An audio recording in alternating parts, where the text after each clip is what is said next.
JIC নামক যে প্রতিষ্ঠানটি এইটি ছিল মানুষকে ধরে এনে সেখানে বন্দি করে রেখে তাদের উপরে যে অত্যাচার এবং নির্যাতনের যে একটা সেল, যেটা পরবর্তীতে সর্বজন পরিচিত আয়নাঘর হিসেবে পরিচিতি পেয়েছে।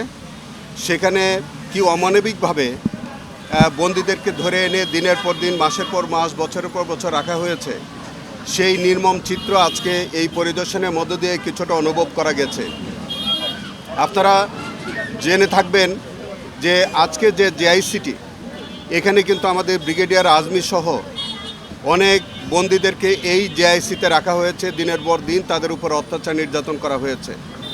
আরও একটি বিষয় দেখবেন, ১/১১-র সময় আজকের মাননীয় প্রধানমন্ত্রী আমাদের অহংকার জনাব তারেক রহমানকে আজকের যে জেআইসি সেলটি আমরা পরিদর্শন করেছি তারই কোনো একটি কামরায় তাকেও কিন্তু সেখানে আনা হয়েছে, তার উপরে নির্যাতন করা হয়েছিল। এটাও কিন্তু আমাদের ইনভেস্টিগেশনে বিভিন্ন সাক্ষীদের মুখের বর্ণনা থেকে সেই তথ্যও পাওয়া গেছে এবং পর্যায়ক্রমে এগুলি বিচারের রিফ্লেকশন হবে। আমরা এই জেআইসি নামক যে প্রতিষ্ঠানটি, যেটা আয়নাঘর হিসেবে পরিচিতি পেয়েছে, আমরা বর্তমান সরকারের কাছে অনুরোধ জানাবো বাংলাদেশে যাতে আর এইরকম কোনো টিএফআই সেল অথবা জেআইসি সেল বা তথাকথিত সেই আয়নাঘর নামে যে সেই রকম যাতে কোনো আয়নাঘর আর ভবিষ্যতে প্রতিষ্ঠিত না হয়। বাংলাদেশের কোনো নাগরিক যদি কোনো অপরাধ করে থাকে তাকে অবশ্যই আইনের আওতায় আনতে হবে এবং তাকে বিচারের সম্মুখীন করতে হবে। কিন্তু এক্সট্রা জুডিশিয়াল কোনো কিলিংয়ের শিকার যাতে কোনো নাগরিক না হয়, কেউ যাতে এইভাবে কোনো আইনশৃঙ্খলা বাহিনী দ্বারা অহেতুক হয়রানির শিকার না হয়, কেউ যেন এই বন্দিশালায় দিনের পর দিন, মাসের পর মাস যাতে কেউ হয়রানির শিকার না হয়।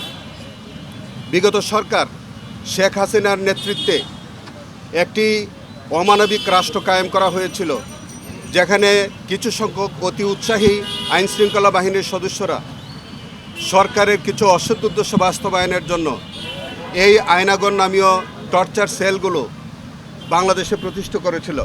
সেখানে বিভিন্ন রাজনৈতিক দলের নেতৃবৃন্দ, বিভিন্ন ইসলামিক সংগঠনের নেতৃবৃন্দ, যারা মতপথের ভিন্ন ব্যক্তিত্ব ছিলেন, তাদেরকে ধরে এনে অনেক মানুষকে সেখান থেকে পরবর্তীতে গুম করা হয়েছে। সেই গুমের অনেক ভিকটিমদের আমরা কিন্তু এখন পর্যন্ত তাদের হদিস পাইনি।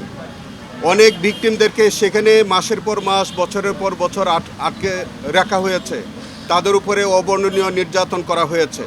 আপনারা ইতিমধ্যে জানবেন যে এই টিএফআই এবং জেআইসি সেলের সম্পৃক্ত যেসব কর্মকর্তারা ছিল তাদের অনেকেই বিচারের আওতায় আনা হয়েছে এবং তাদের বিচার চলছে, এবং ভবিষ্যতেও যাদের সংশ্লিষ্টতা এইভাবে পাওয়া যাবে তাদেরকেও এই অমানবিক ঘটনার জন্য বিচারের সম্মুখীন করা হবে।